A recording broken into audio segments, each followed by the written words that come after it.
We're doing an introduction, background, and why I can help.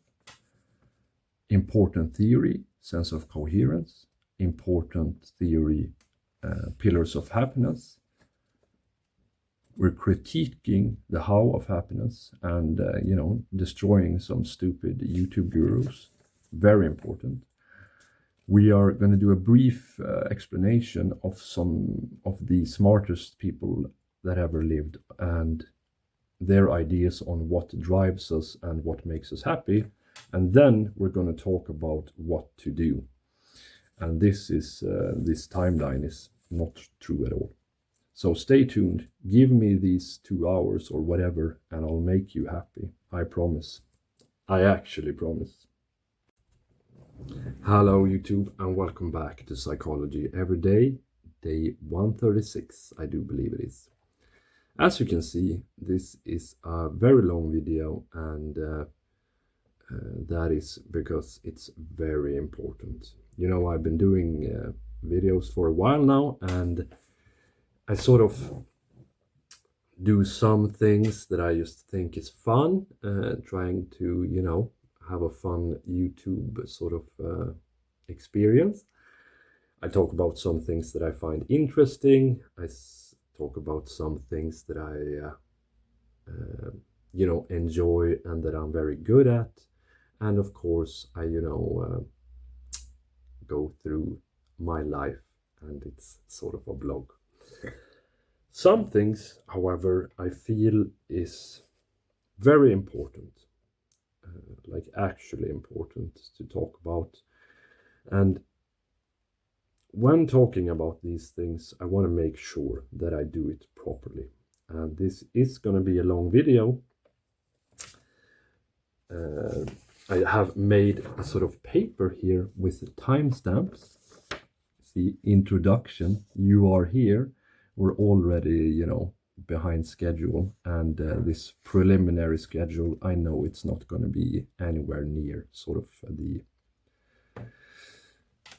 actual time frame, but we do have the introduction, and we have the background and why I can help. So for those of you that don't know, I am a psychology student. I am in a master's program towards becoming a clinical psychologist. I've done 2 years. I have 3 years to go. Before that, I had to, get the grades to be eligible to enter the program, but I got in via the Högskoleprovet, which is the Swedish SAT, basically, where I got 1.85, which, if you count by, the norm and how that system works, that is basically a 1600 SAT, top 0.3%. So that made me very happy, and something that I'm proud of, even though, it's not really my thing to be proud of, that I got good head genetics. Depression and happiness is probably the main sort of thing that I have studied and been interested in, and that I keep being interested in.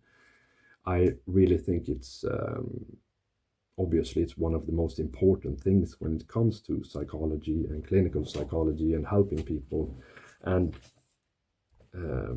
not only to go from depressed to healthy, but also, going from neutral to super happy.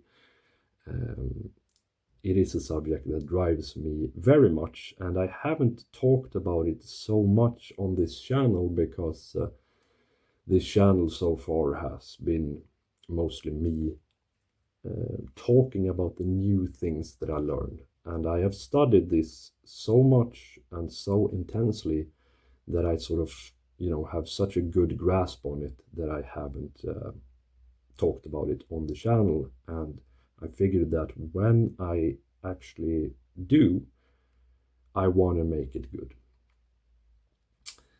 And I realized after a while when doing YouTube that the first time that I do each subject, it's not going to be perfect. So I'm going to have to do this again and again, but that is fine because this is so important.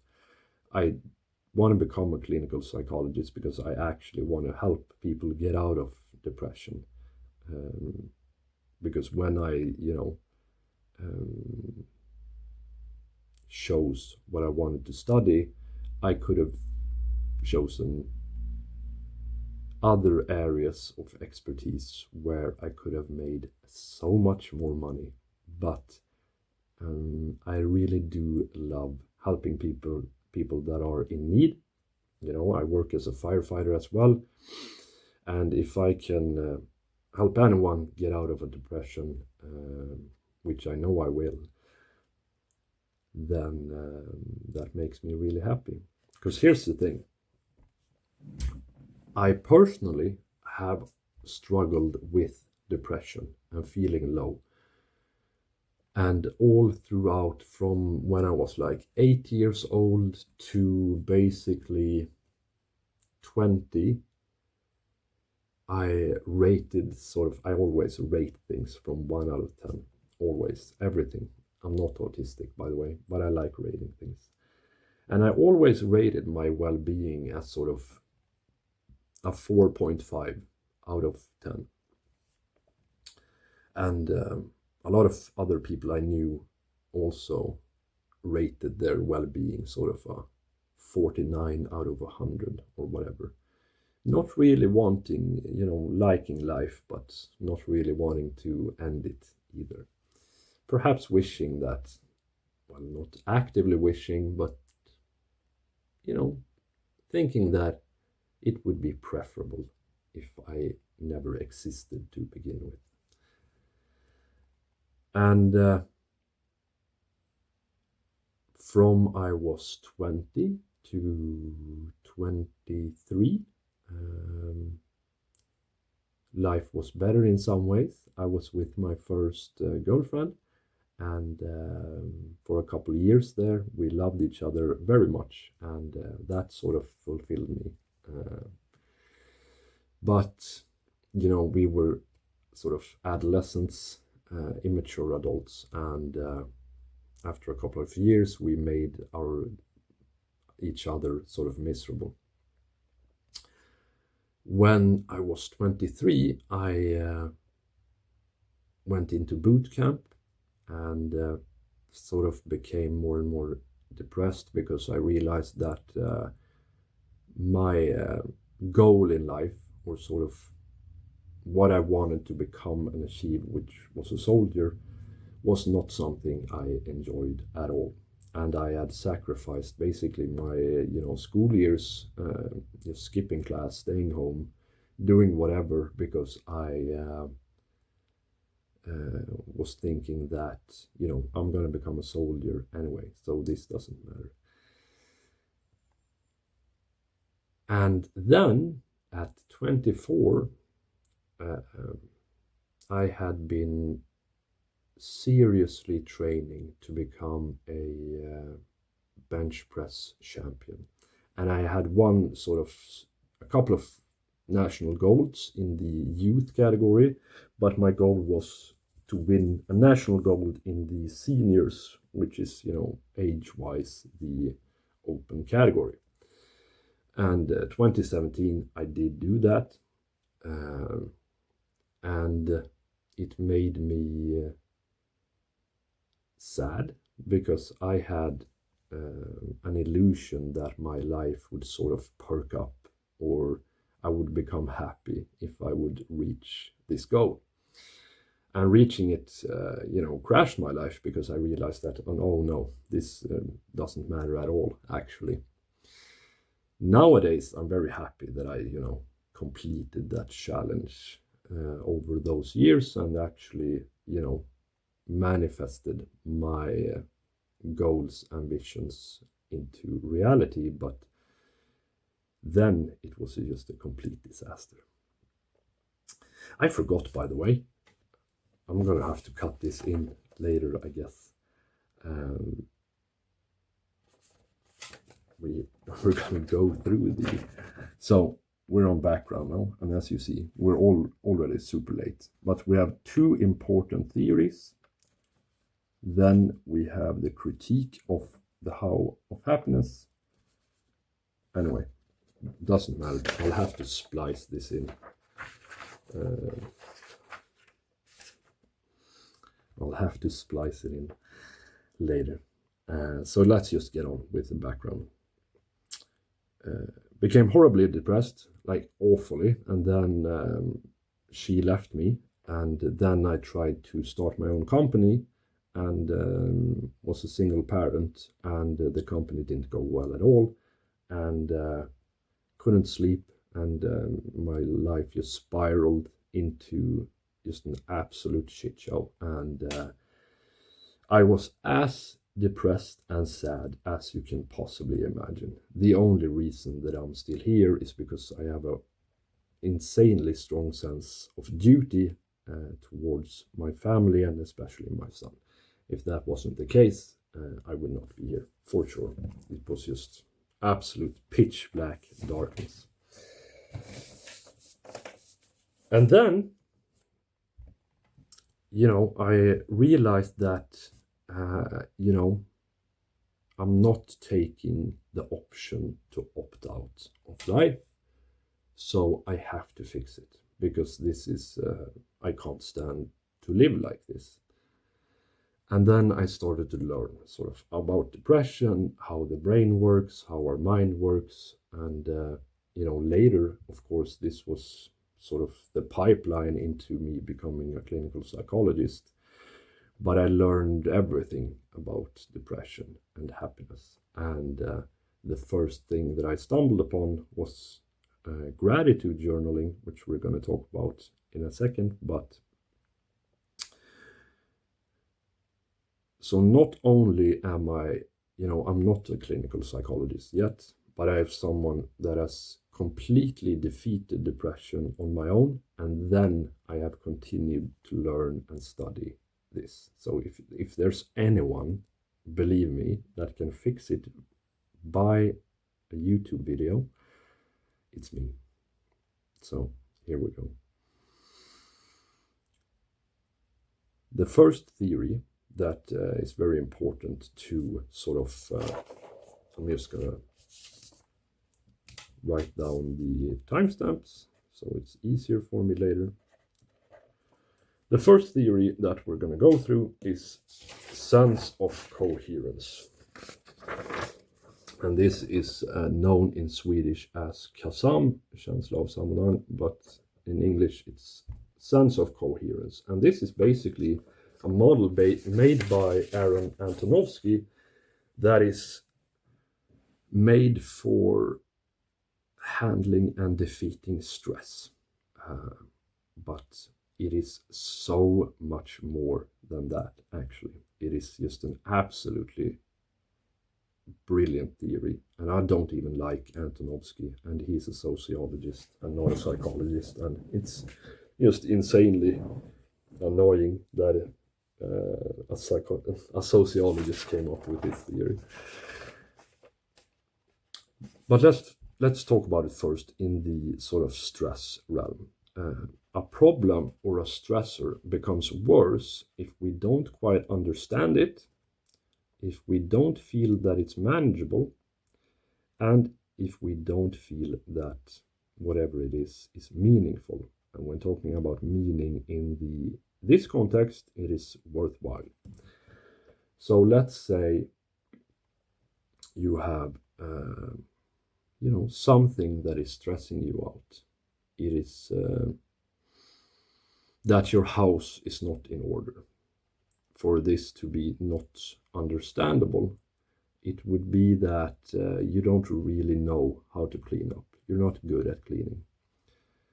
If it were to be unmanageable, it would be either that it's just too much to get started with, or that it keeps getting dirty in a rate that you cannot manage.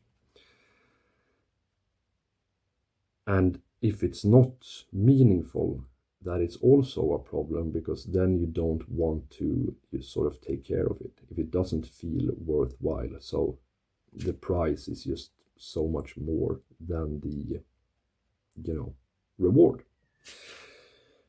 However, this is applicable to not only stress but challenges as well. Let me just pause it and close the door. So if you want to get fit, start working out. Whether you will do it and how difficult it will be to handle it will be based on, do you know how to do it? Do you think it's manageable? And do you think it's worthwhile? Now, this sort of meaningful, worthwhile thing is sort of at the top.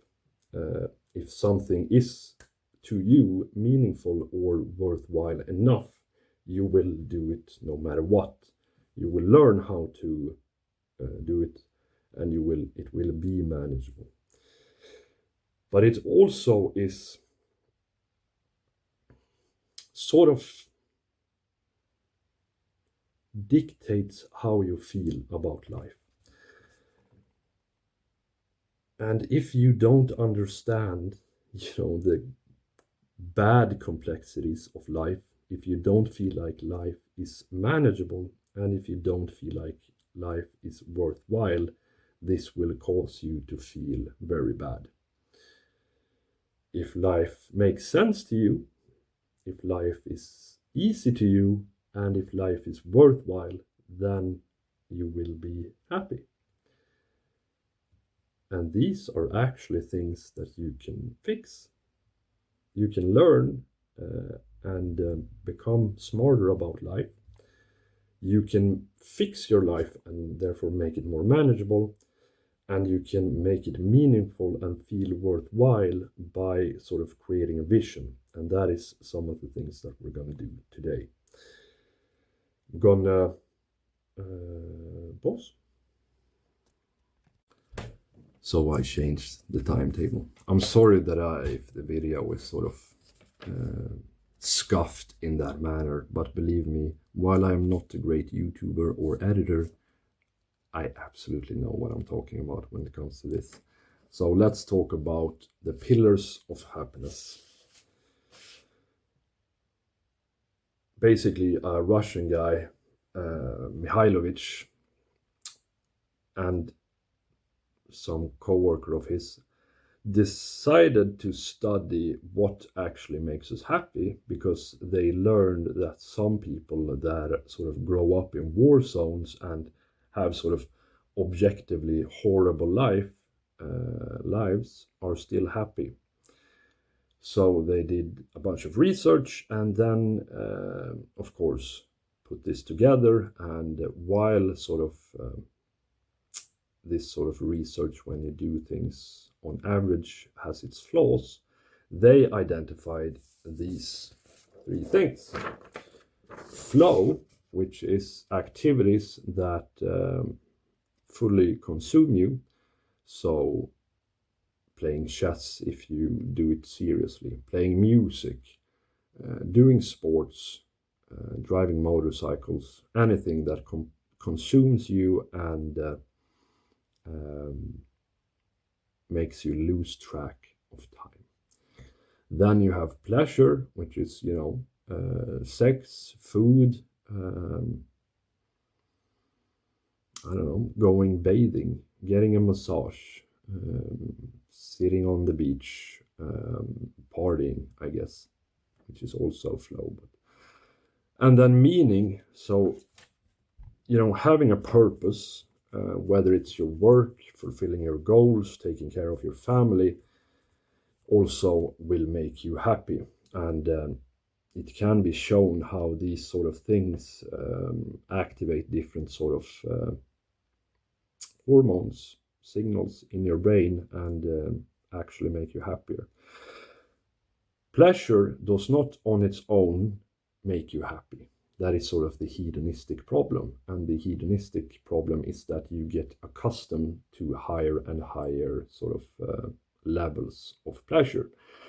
And that is very problematic, actually, because that will make you more sensitive to deviations in your pleasure. So that is why some people, when they find themselves in a very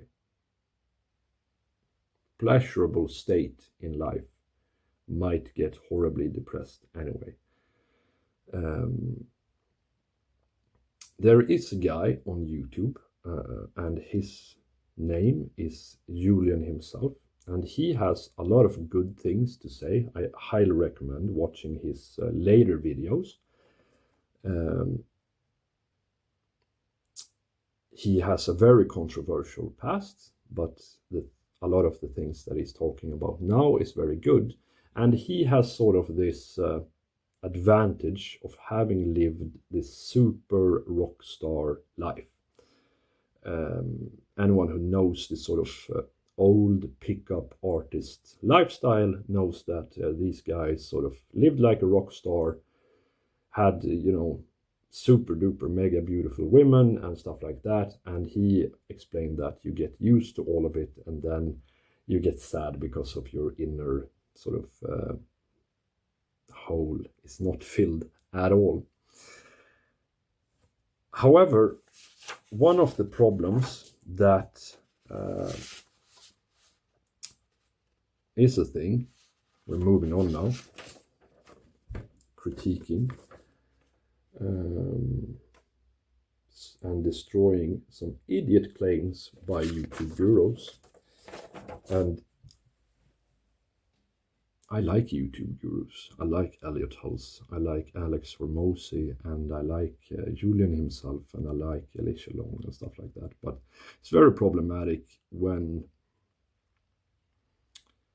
you try to talk about psychology things that you don't quite understand. And I have seen several people talk about this, and how, because I know where it comes from. It comes from this book, The How of Happiness. And what they're talking about is basically that we have a set point of happiness, and that when we climb up or climb down in life, this set point, we will return to our baseline. So if you're an unhappy person, if you get an amazing life, you'll be happy for 3 months, and then your happiness will go down. And the same is true then for sort of if your life becomes worse, so if you become paralyzed or stuff like that. However, the idea that improving your life doesn't make you happier is absolute horseshit. It's the stupidest thing I have ever heard. And you cannot use the lottery curse as an example for why that is, because there's a huge difference between improving your life by working on it and improving yourself, and making your life better by effort, and sort of winning the lottery. And yes, while sort of materialistic things will not improve your happiness much, having money to be free does make you happier. It's just an absolute truth. If you are forced to work a job that you hate to pay the bills, and it takes up all of your time and energy, this will be much worse than sort of getting to an economically favorable position. And pretending like that's not true is moronic, and it further confuses people on what they should do to become happier. Fixing your life is by far the easiest and most effective thing to become happier. The How of Happiness talks about something that is very important, though, and that is that our actions and our mindset is very important, and practicing gratitude and this comes back over and over again, and we're going to do this together. We're going to gratitude journal in a while, later in this video, because that is just for how little time and effort it takes. It will boost your happiness by so much, because it changes your mindset and how you view things. But we're going to talk about that more later.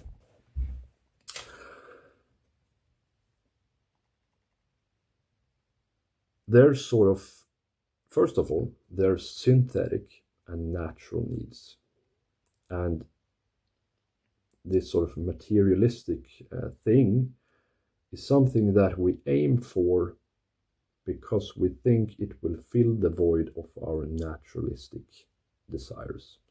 So natural desires is having children, having a romantic partner, having friends, being high status, and other things that is a part of Maslow's hierarchy of needs.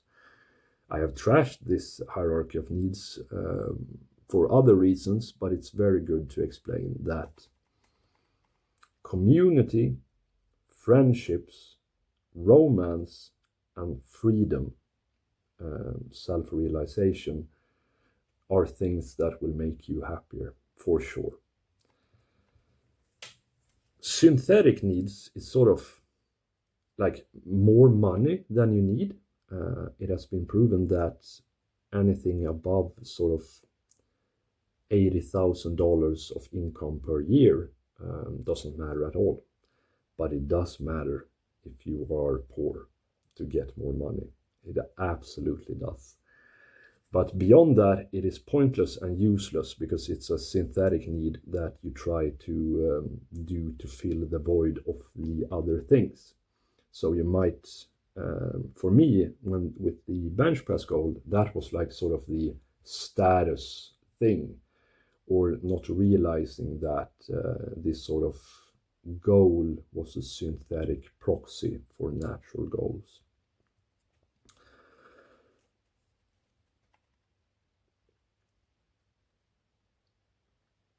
So imagining, this is the critique of the idiot claims, that you can become happy just by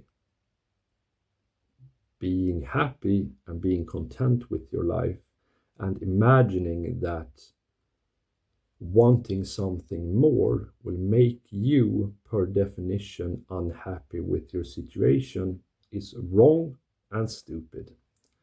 And I'm sorry, Julian, I love you, but it is wrong and stupid, because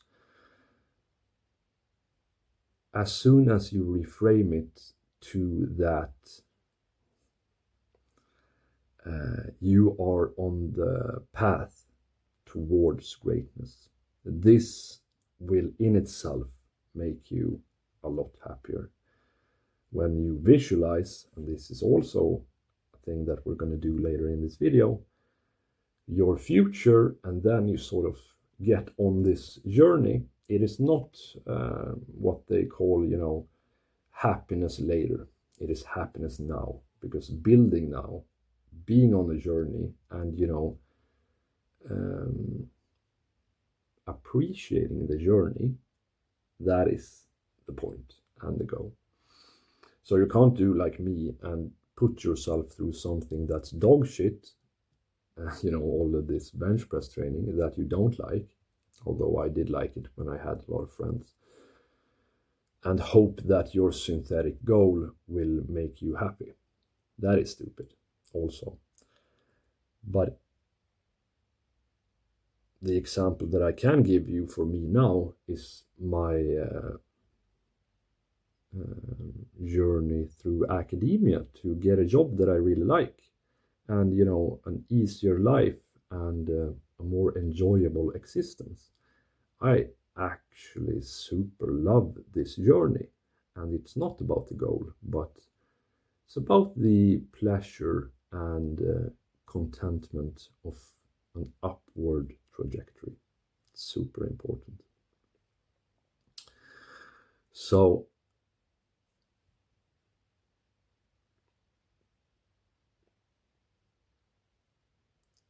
the saying that your circumstance doesn't affect your happiness, it is wrong.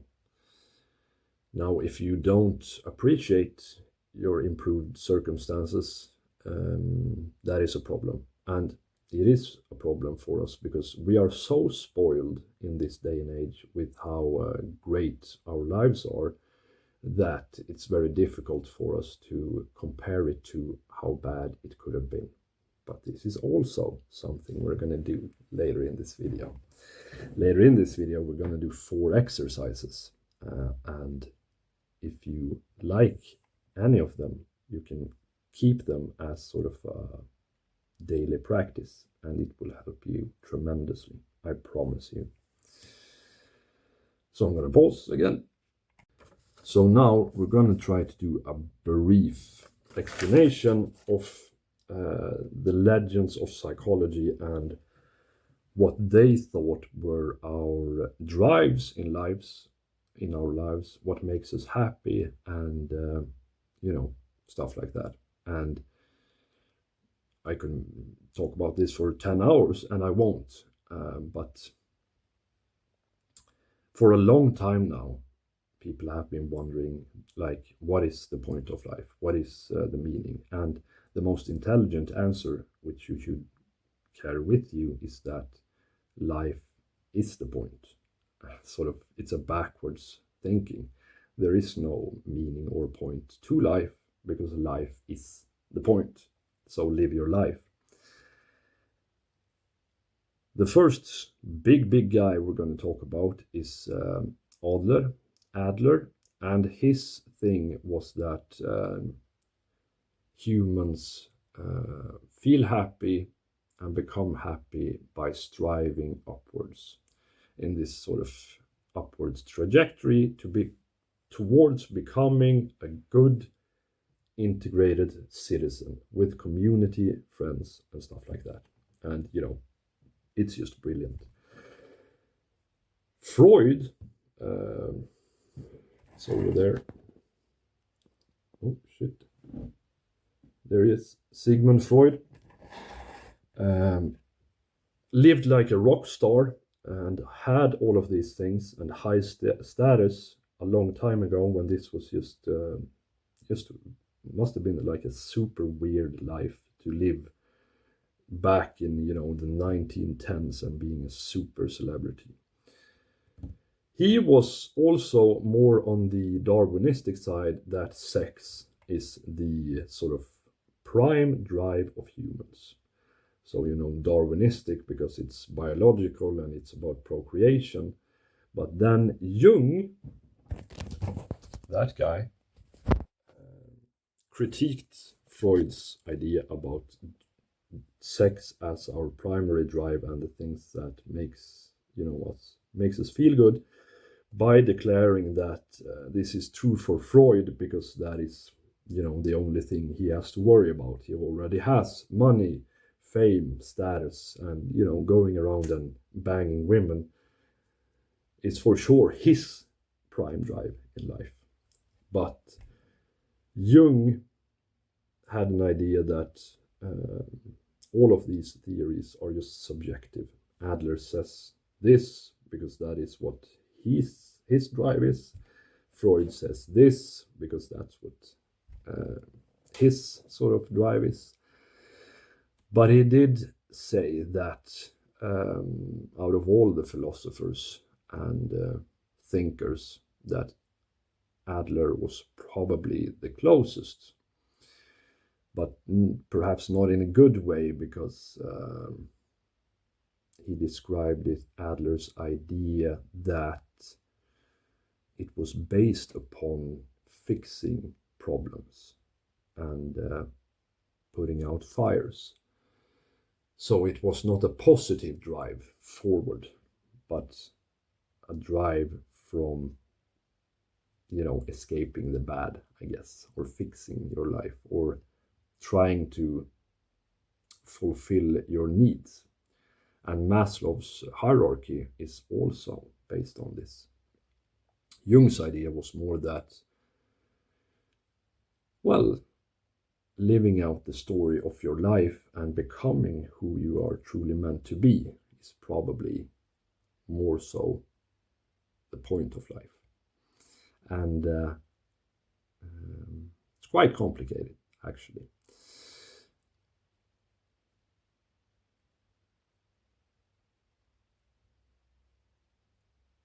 But the thing is that we do have a very good idea on what makes us happy and how to do it. So don't worry, this is fixable and we're gonna fix it together. So here's, the last piece. What to do. View your life as a story. Practice gratitude and train your mind. Make a clear vision. Fix your life and yourself. And here's how we're going to do that. Your life is meaningful. It has a beginning and ending, and a lot of things happen in it, and you are the main character. This is true. Your life is a story. And whatever page you're on, and whatever bad things has happened, where you are now is, you are today somewhere on the page in this story. And in every good story, there's ups and downs and things happen and then you overcome them. And you are absolutely in control of the rest of your story. And like I said, in every good story, the upward sort of the win is not until the later half. You have the sort of introduction, the background, and then bad things happen. It's true in every book, in every movie. And then the hero or the main character, you have to overcome it. Do the challenge. Face the problems. Live through the pain. And just like you have the option and the control of your life, believe me, if you actually apply effort to your life, it is unbelievable how much control you have over your destiny.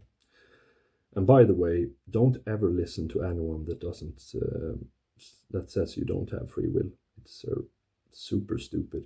You absolutely do have free will. You have uttermost control over your life.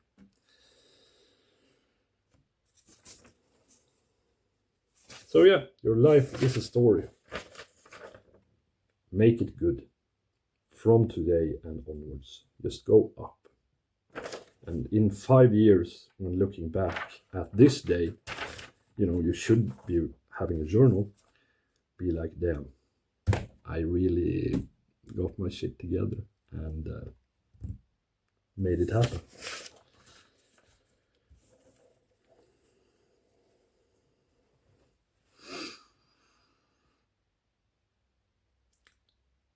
So,